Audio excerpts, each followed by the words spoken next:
దర్శనం అయిపోయినాక ఇడికని కాణిపాకంకి బస్సు ఎక్కినాం. కాణిపాకంకి వచ్చే వరకు అయితే నైట్ అయ్యింది. ఇవాళ ఎలక్షన్ రిజల్ట్ వచ్చినాయి. సో పటాకులు వేలుస్తారు ఇట్లా.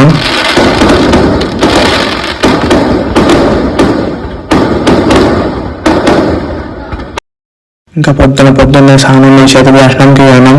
ఎవరి మంది లేకుండా 1 అవర్ అయిపోయింది దర్శనం.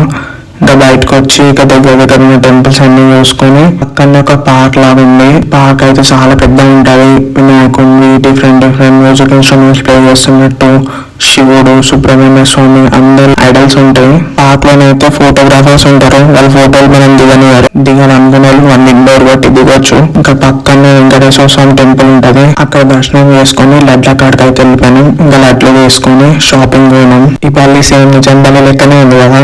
ఎంత 100 అన్నారు.